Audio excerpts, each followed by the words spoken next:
Shalom, selamat bertemu kembali dalam channel YouTube saya, Pendeta Agnes N. Saragih. Damai sejahtera Allah menyertai kita semua dimanapun berada. Dan biarlah kita selalu merasakan kasih Tuhan, merasakan berkat Tuhan dalam kehidupan kita. Dan pada saat ini sebelum kita mendengarkan firman Tuhan, mari kita meminta tuntunan Roh Kudus untuk menolong kita semakin memahami dan mengenal Allah. Kita persiapkan hati dan pikiran kita bersatu di dalam doa. Bapa di dalam surga, Tuhan Yesus Kristus, Sang Kepala Gereja. Pada saat ini kami akan kembali mendengarkan kebenaran firman Tuhan. Kami memohon kiranya Roh Kudus Tuhanlah yang mengajari kami, sehingga kami boleh semakin mengenal Tuhan di dalam kebenaran-Mu. Terima kasih ya Bapa. Di dalam nama Tuhan Yesus Kristus kami berdoa. Amin. Firman Tuhan yang menyapa kita pada saat ini diambil dari Ayub 23 ayat 10 sampai dengan 17. Demikian firman Tuhan. Karena ia tahu jalan hidupku, seandainya ia menguji aku akan timbul seperti emas. Kakiku tetap mengikuti jejaknya, aku menuruti jalannya dan tidak menyimpang. Perintah dari bibirnya tidak kulanggar, dalam sanubariku kusimpan ucapan mulutnya. Tetapi ia tidak pernah berubah. Siapa dapat menghalangi dia? Apa yang hendak dikehendakinya dilaksanakannya juga. Karena ia akan menyelesaikan apa yang ditetapkan atasku, dan banyak lagi hal yang serupa itu dimaksudkannya. Itulah sebabnya hatiku gemetar menghadapi dia. Kalau semuanya itu kubayangkan, maka aku ketakutan terhadap dia. Allah telah membuat aku putus asa, yang Maha Kuasa telah membuat hatiku gemetar. Sebab bukan karena kegelapan aku binasa, dan bukan juga karena mukaku ditutupi gelap gulita. Jemaat yang dikasihi Tuhan, kita sudah sering sekali mendengar kisah tentang Ayub. Dalam pasal 1, Ayub disebutkan adalah orang yang saleh dan jujur. Hidup takut akan Allah dan menjauhi kejahatan. Ia memiliki 7 anak laki-laki dan 3 anak perempuan. Dan Ayub adalah seorang peternak yang kaya raya pada zamannya. Dari semua orang di sebelah timur.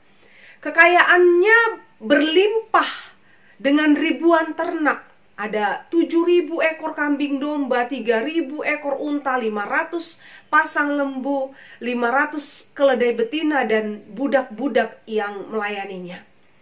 Lalu kita melihat di sini, penderitaan Ayub itu dimulai dari percakapan antara Allah dan iblis. Iblis menganggap bahwa kesetiaan Ayub kepada Allah hanya karena Allah memberkati Ayub. Apa yang dimiliki Ayub semakin bertambah-tambah. Sepertinya iblis menantang Allah dengan pertanyaan, apakah jika tidak mendapat apa-apa Ayub akan setia kepada Allah? Maka iblis mulai beraksi atas seizin Allah. Ayub kehilangan harta bendanya, Ayub kehilangan anak-anaknya, lalu Ayub ditimpah bara busuk dari telapak kaki sampai batu kepalanya, bahkan istrinya menyuruhnya untuk mengutuki Tuhan. Ayub kehilangan segalanya. Ayub tampil menjadi tontonan iblis dalam sebuah pertarungan. Namun kita melihat apa yang terjadi dari kehidupan Ayub yang saleh dan benar itu.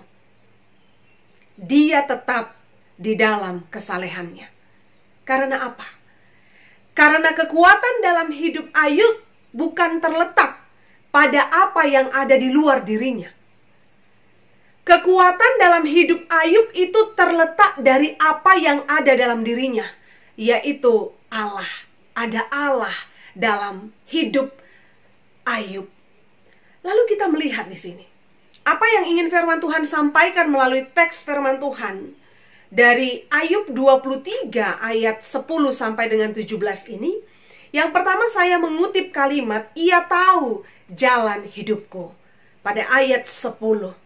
Ini adalah pengakuan iman Ayub ketika dia ingin membela dirinya di hadapan Allah. Ayub percaya terhadap kedaulatan dan kemahakuasaan Allah itu. Dan dengan imannya juga, Ayub menyaksikan bahwa ia akan timbul seperti emas seandainya Allah menguji dia.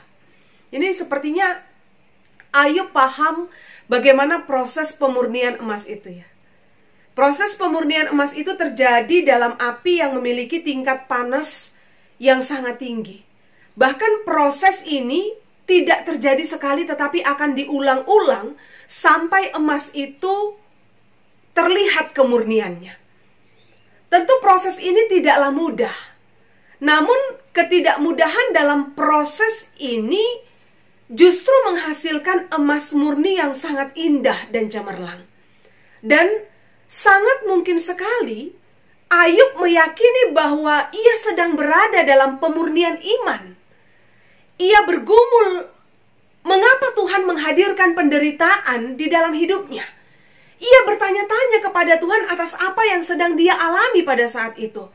Bahkan Ayub juga bergumul menghadapi tuduhan-tuduhan dari teman-temannya yang mengatakan bahwa Ayub itu menderita karena dosanya.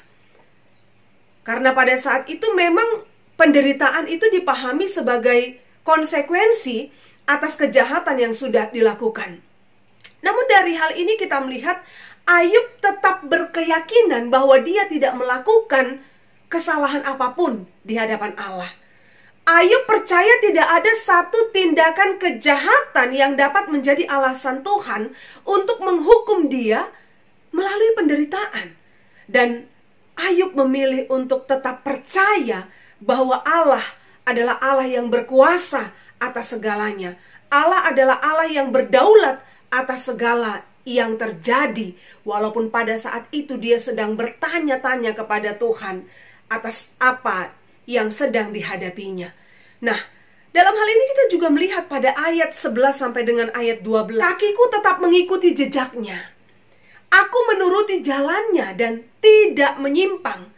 Perintah dari bibirnya tidak kulanggar dan dalam sanubariku kusimpan ucapan mulutnya. Jadi melalui ayat ini kita melihat bahwa Ayub itu memiliki ketetapan hati untuk hidup di dalam kesalehan. Hidup takut akan Allah. Walau dia sedang berjalan dalam pergumulan, walau hatinya, pikirannya sedang bertanya-tanya kepada Tuhan, tapi Ayub tetap memilih untuk mengatakan bahwa Tuhan tahu jalan hidupku. Gitu. Walaupun dia banyak kehilangan hal yang berharga dalam hidupnya, Ayub tetap mengakukan Tuhan tahu jalan hidupku. Dia tetap bertahan walaupun dalam tekanan. Jadi yang menarik di sini yang kita lihat adalah keadaan yang terjadi sama sekali tidak mengubah iman percaya Ayub kepada Allah. Jadi dari hal ini kita semakin memahami bahwa orang yang saleh dan hidup benar di hadapan Allah ternyata bisa mengalami penderitaan. Dan kita juga harus memahami bahwa tidak semua penderitaan yang dialami oleh manusia itu karena hukuman atas dosa. Allah memiliki kedaulatan untuk menghukum orang percaya dengan caranya. Dan Allah juga memiliki kedaulatan untuk mengizinkan orang percaya mengalami penderitaan bukan karena sebuah hukuman, tetapi untuk ujian pemurnian iman. Maka memang kita tidak bisa membatasi Allah di dalam pikiran kita yang sempit. Kita tidak bisa membatasi cara kerja Allah itu. Di dalam pikiran kita yang sempit, kita tidak bisa mengurung Allah dalam kurungan yang kita buat. Dalam hal ini memang Allah ingin menuntun kita untuk semakin belajar mengerti kehendaknya dan semakin percaya kepada kuasa Allah yang luar biasa itu. Kemudian, Yang kedua, saya mengutip kalimat ia tidak pernah berubah pada ayat yang ke-13. Melalui ayat ini, Ayub memahami bahwa keberadaan Allah adalah kekal, konsisten dan tetap sama dalam eksistensi dan esensinya. Dalam Maleakhi 3 ayat 6 firman Tuhan mengatakan bahwasanya aku Tuhan tidak berubah. Jadi sangat berbeda sekali dengan dunia dan segala isinya. Dunia ini tidak tetap dan bisa berubah-ubah. Manusia juga sangat bisa berubah dalam sifat, kehendak, dan tindakan. Bahkan keadaan juga dapat berubah-ubah dari detik ke menit. Kalau 2 tahun yang lalu kita hidup tanpa corona, kalau sekarang kita hidup di tengah-tengah COVID-19. Dan Ayub juga secara pribadi ternyata mengalami perubahan itu. Dia mengalami perubahan dalam kehidupan keluarganya. Dia kehilangan anak-anaknya. Dia mengalami perubahan dalam kehidupan perekonomiannya di mana harta kekayaannya habis. Dia mengalami perubahan dalam kesehatannya di mana ia menderita sakit kulit. Semuanya bisa berubah. Namun Ayub kembali menyaksikan pengakuan imannya bahwa Allah tidak berubah. Ini luar biasa sekali. Segala sesuatu yang ada di dunia ini bisa berubah. Dan Ayub mengalami itu sendiri. Tetapi dia mengatakan Allah tidak pernah berubah. Allah adalah roh kekal yang tidak terbatas. Ia tidak terbatas dalam ruang dan waktu, bahkan dalam pola pikir manusia. Dalam setiap zaman, dalam setiap keadaan, dalam setiap musim, Allah adalah Allah yang sama, yang tidak berubah-ubah. Itulah sebabnya dalam ayat 14, Ayub mengatakan, ia akan menyelesaikan apa yang ditetapkannya atasku. Ini adalah pengakuan iman yang luar biasa menurut saya. Sebab di dalam kebingungannya atas penderitaan yang dia alami, bahkan pada saat ia sedang membela dirinya di hadapan Tuhan, Ayub menetapkan hatinya dan tetap fokus kepada Tuhan. Ia mengamini dan mengimani kedaulatan Tuhan, kehendak dan kuasa Tuhan. Gitu. Kalau lagu sekolah minggu mengatakan suka-suka mula Tuhan. Gitu. Jadi Ayub mengamini dan mengimani kedaulatan Tuhan itu. Bagi Ayub, kuasa dan kehendak Allah tidak pernah keliru. Allah akan menyelesaikan apa yang telah ditetapkannya. Kedaulatan Tuhan itu yang membuat Allah tidak pernah berubah. Kedaulatan Tuhan menjelaskan bahwa Ia adalah Allah yang maha kuasa dan Dia adalah Allah yang maha benar. Jemaat yang dikasihi Tuhan, bisa jadi ini adalah alasan mengapa Ayub tidak menyalahkan alam saat api dari langit telah menyambar dan membakar habis kambing domba dan penjaga-penjaganya. Ini bisa jadi menjadi alasan Ayub tidak menyalahkan para perampok yang merampas harta miliknya. Ayub juga tidak menyalahkan istrinya, Ayub tidak menyalahkan sekelilingnya. Bahkan Ayub tidak menyalahkan Tuhan. Dalam kehidupan ini, ketika kita sedang bergumul, kita sering menyalahkan orang lain. Tetapi melalui firman Tuhan ini, kita dituntun, kalau Tuhan tidak berubah, maka kita juga harus berjuang memiliki iman percaya yang tetap dan tidak berubah-ubah. Lalu yang ketiga, hatiku gemetar menghadapi Dia. Ini pada ayat 15 ya. Alasan yang membuat hati Ayub gemetar adalah Allah yang maha benar itu. Bagi Ayub, Allah pasti benar dan tidak pernah keliru dalam keputusannya. Bahkan sekalipun keputusan Allah itu menyakitkan umat manusia, Allah sang pencipta dan sang pemelihara itu tidak akan berubah menjadi Allah yang tidak benar dan Allah yang tidak adil ya. Kita sering mempersalahkan Allah ketika kita sedang mengalami proses yang menyakitkan. Tetapi bagi Ayub, Allah tetap benar di dalam keputusannya. Nah, justru kita akan melihat ternyata dalam keadaan seperti inilah kita akan dituntun untuk semakin mengenal kemahakuasaan Allah. Lalu di sini juga disebutkan bahwa kegentaran hati Ayub itu semakin terlihat ketika ia membayangkan bahwa ia tidak dapat menghampiri Allah. Memang benar, jemaat Tuhan. Dengan kemampuan kita sendiri kita tidak akan bisa menghampiri Allah itu. Pada ayat sebelumnya Ayub mengatakan, aku pergi ke barat, aku tidak menemukan. Aku pergi ke timur, di sana juga tidak ada kudapati. Tidak bisa. Dan dia juga menjadi putus asa, sebab dia belum memahami maksud Allah mengizinkan penderitaan itu terjadi atas hidupnya. Tapi ini unik ya, Bapak Ibu, jemaat yang dikasihi Tuhan. Dia mengalami kebingungan, tetapi dia tetap memperkenalkan Allah yang tidak pernah berubah itu loh. Allah yang tahu jalan hidupnya gitu. Jadi memang kita melihat di sini bahwa Ayub percaya ketika dia sedang berada di dalam kegelapan, kegelapan itu tidak akan bisa membinasakan orang yang benar. Bahkan ketika awan gelap sedang berada di hadapannya, Allah yang dipercayainya adalah Allah yang sanggup melakukan segala sesuatu. Nah, ini disaksikan Ayub pada Ayub pasal 42 ayat 2. Aku tahu bahwa engkau sanggup melakukan segala sesuatu dan tidak ada rencanamu yang gagal. Rencana Tuhan memang tidak ada yang gagal. Tapi kita sebagai orang yang percaya, sebagai orang Kristen, sering sekali gagal untuk memahami rencana Tuhan dalam hidup kita.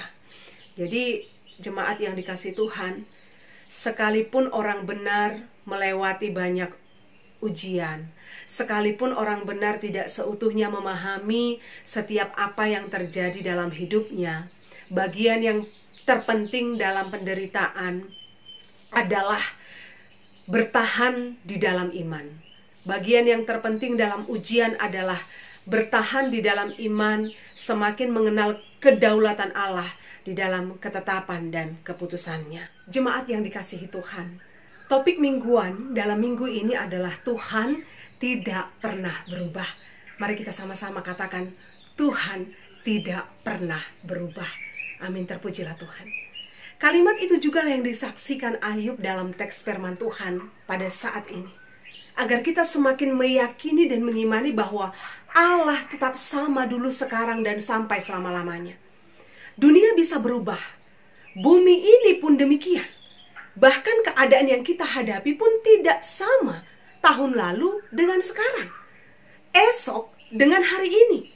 Dan kita juga sering bertanya-tanya tentang keadaan yang sedang kita hadapi, yang kita alami. Bahkan kita juga sering tidak memahami, tidak mengerti ketetapan dan jalan-jalannya Tuhan. Tetapi firman Tuhan pada saat ini mengingatkan kita untuk menaruh iman dan pengharapan kita kepada Allah yang tidak berubah itu. Kita bisa saja memiliki pergumulan hidup yang berubah-ubah. Namun biarlah kita berjuang untuk tetap di dalam iman kepada Allah, sambil juga terus mendekatkan diri kepada Allah, dan secara langsung mengalami Allah di dalam hidup kita. Bukan hanya melihat kuasa Tuhan, mujizat Tuhan terjadi atas hidup orang lain, tetapi kita secara langsung, secara pribadi merasakan bahwa kuasa Allah itu sangat besar dan luar biasa. Sebab memang hanya di dalam Tuhan sajalah kita disanggupkan, dimampukan untuk bertahan dalam proses pemurnian iman. Dan pengalaman iman Ayub ini juga semakin meneguhkan iman percaya kita sebenarnya. Kalau masa sukar itu sifatnya sementara. Semua yang dialami manusia itu ada masanya. Ada waktu menderita. Ada waktu Allah memulihkan. Ada waktu bergumul. Ada waktu bergembira. Ada waktu kita kaya. Ada waktu kita nggak punya apa-apa. Semua ada waktu dan masanya.